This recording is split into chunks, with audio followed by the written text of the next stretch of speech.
Hey champs, welcome back. In today's lecture, our topic of discussion will be bending of cyclist. Okay, so let's start the discussion. It is bending of cyclist. It is one of the important concept. Bending of cyclist in the discussion of circular motion. Okay, so what is this bending of cyclist particular concept? Yes. Now, whenever there is a circular track or circular turn is there in the path, and some cyclist or a cyclist person he or she moves on a cycle, and he or she has to turn in that particular road. It is a labeled circular road. Then the necessary centripetal force required for for safely moving in the circular track will be provided by the bending of the or the leaning of the cyclist himself or herself towards the center of the circular path. Okay, so this concept, this bending of cyclist will help us to find how to provide the necessary centripetal force in different factors of practical field. Okay, so this is the concept. Let's start. Now this will be the diagram for the bending of cyclist. Suppose, oh,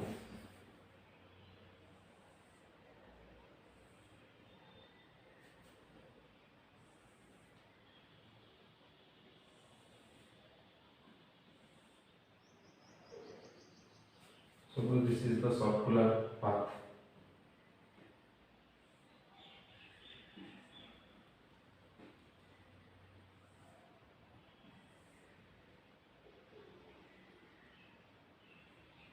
Okay, this is the road, and this will be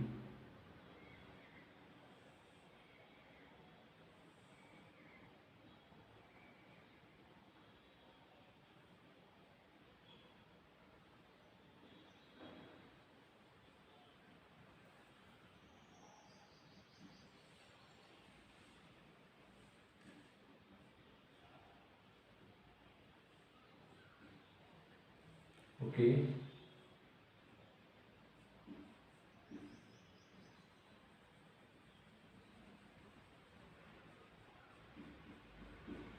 So this is the diagram. It will show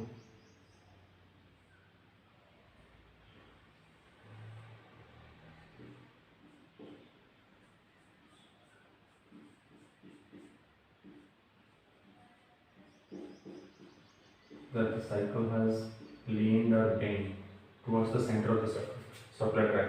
This is the track, circular track, okay, and this is the cycle. Okay, this is the tire of the cycle, and it makes an angle theta with this vertical axis.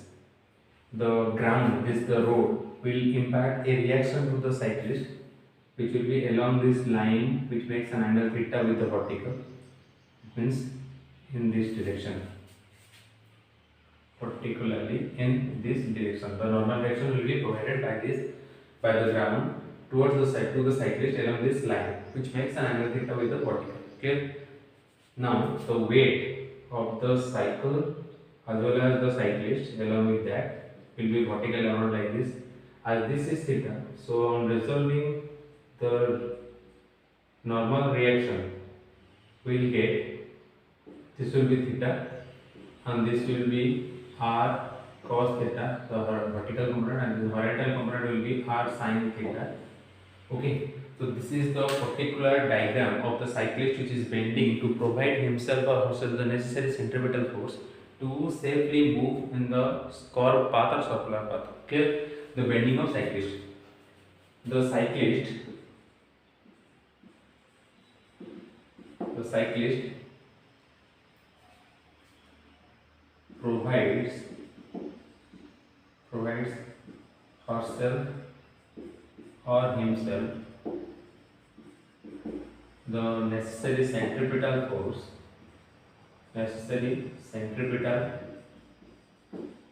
force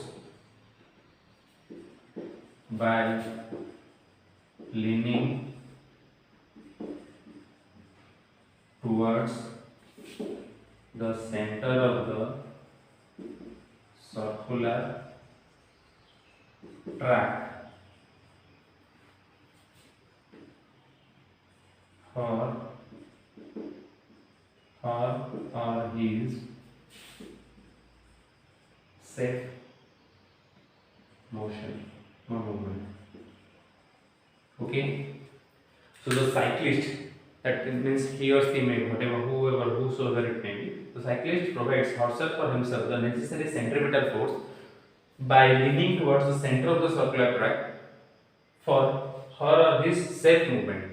To safely move or pass this circular turn, the cyclist has to lean towards or bend towards the center of the circle so that he or she should safely move the path. Okay, this is called the concept. This phenomenon is called the bending of cyclist. And I hope you now must have been understood why this bending of cyclist turns occurs in this concept. Okay, so this is the bending of cyclist phenomenon, and this will be the particular diagram which will reveals from where the necessary centripetal force will be provided. See, in this figure, this is the cycle and this is the cyclist. Okay, this weight, that is the weight is acting at the center of gravity of the cycle as well as the cyclist, that is mass mg. So now the reaction is along the line which makes the angle theta with the vertical, that is here r. On resolving this r normal reaction, we get r cos theta, which counterbalances the weight of the cycle or cyclist, and r sin theta, which will provide the necessary centripetal force, that is mv square by r. Okay. Now, there are two forces acting on this cyclist. There are two forces acting on this scenario. Okay, and one is r cos theta, which balances the weight of the cyclist mg, equation 1. And second, r sin theta, which provides the necessary centripetal force for the safe motion. Okay, question 2. Clear? So dividing question 2 by 1, we will get dividing equation 2 by 1, we will get what? R sin theta by r cos theta will be equal to mv square by r by mg. This implies tan theta will be equal to v square by rg,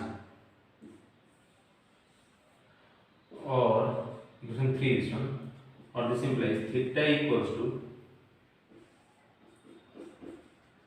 tan inverse v square by rg. This is the required expression for angle through which the cyclist has to bend to provide the necessary centripetal force for its safe motion in a circular track. Okay. Now the value of theta will be greater when the radius is small, that means the turn or circular curve is sharp and velocity is large. If a person or cyclist is moving in a circular track with a larger speed, then he or she has to bend more with a more angle with the vertical. Clear? Also, if the radius of the circular track is less, then also means the radius of the circular track is less small, means the curve is very sharp. So the turn is very sharp. So that theta must be more. Okay. So these are some of the conclusions will be here. We can write your conclusion. For theta to be greater,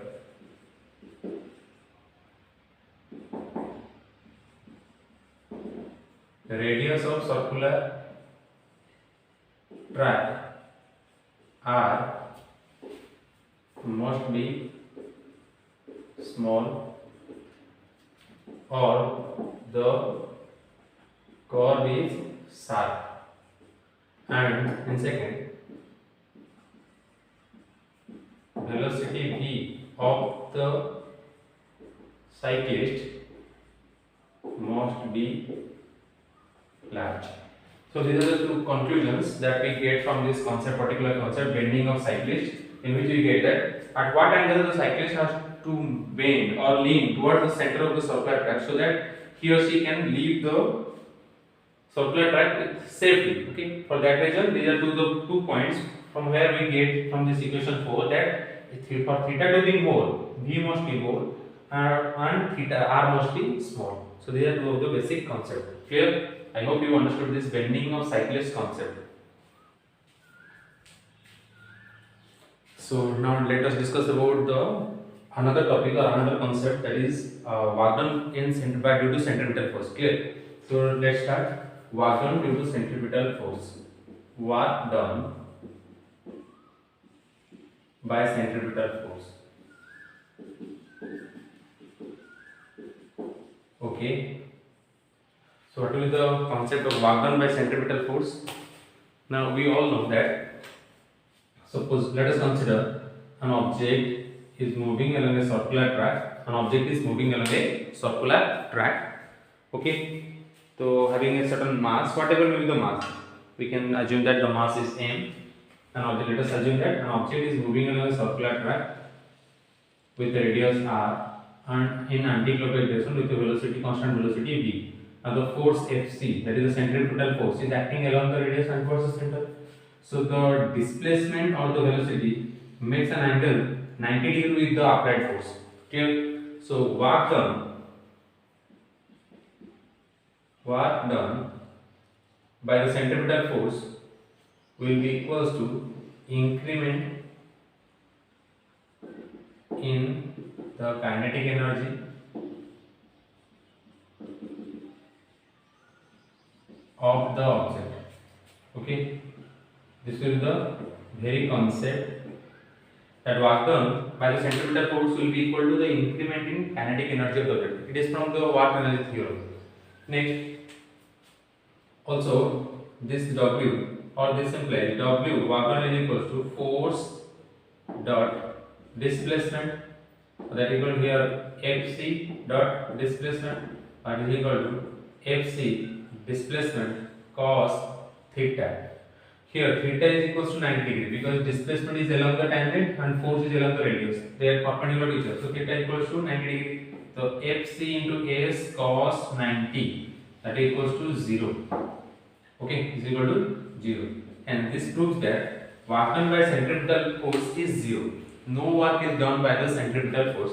In most of the cases where the centripetal force is responsible for the motion, we found that there will be no work done by the centripetal force. Here, for due to this reason, the what happens when a satellite is placed in a particular orbit in the atmosphere, means outside the atmosphere of the Earth, it starts moving with a particular velocity, then no fuel is consumed for the motion of that orbit.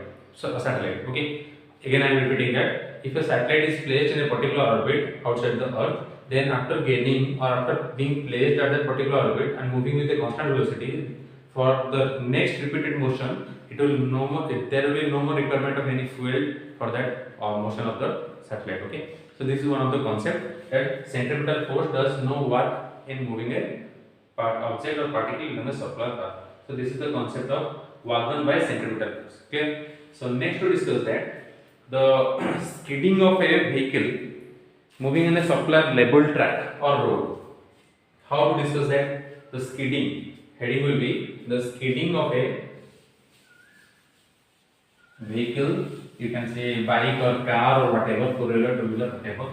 So most probably we have to assume the skidding of a car. We can say that suppose this is a level road is there, circular road, level circular road is given, and a vehicle is moving in this road.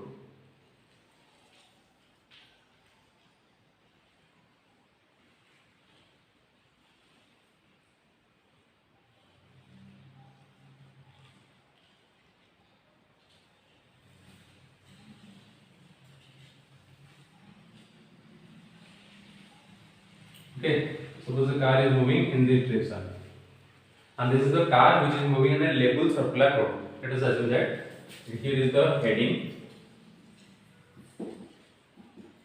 skidding of vehicle on a level circular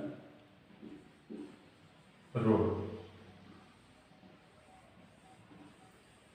Okay, so what happens now whenever vehicles moves on a circular level circular road, the necessary centripetal force is being provided by the friction develops between the tire and the road. Okay, so the friction that will develop between the tire and the road will provide the necessary centripetal force for the safe movement of this vehicle on a level surface. If friction is not available, then the vehicle is going to skid either away from the means outside the center of the circular path or towards the center of the. Most probably it will move outside the center of the circular path. If it is with a more speed, and if it is moving with a less speed compared to the circular path, then it will move towards the center of the circular path. Here it will mean skid out. So for that, for not to happen this mishap, not to make any mishap during the motion of that vehicle on a level surface road, the force of friction must be greater than the necessary centripetal force. Now, if we are suppose we will assume that suppose a vehicle of mass m moving along a circular level circular road of radius r, then the force of friction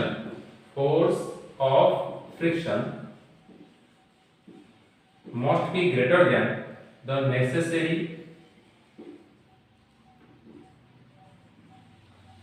centripetal force. Okay. If this will be the case, then only the vehicle is going to move safely on the level circular road. Otherwise, it will skid. Here, this means mu. Let mu is the friction coefficient of friction between the tire and the road. Here, mu mg must be greater than mass of the vehicle must be greater than mv square by r, or this implies mv square by r is less than equal to mu mg, or this implies v square is less than equal to mu rg, or this implies v less than equal to v safe I can write less than equal to root over of mu rg. This is the required expression which shows for the safe movement of the vehicle on a level circular road, the velocity will be equals to or less than or equal to the coefficient of friction times the radius of the circular track into acceleration due to gravity root over upon it. Okay, root over of mu rg will be the safe velocity that must be possessed by the vehicle while moving on a level circular road in order to avoid the skidding. Clear? So this is the very concept. I hope you all have understood this one. So this is for the this was for this video. Okay, thank you all. In the next video we will discuss more. Okay.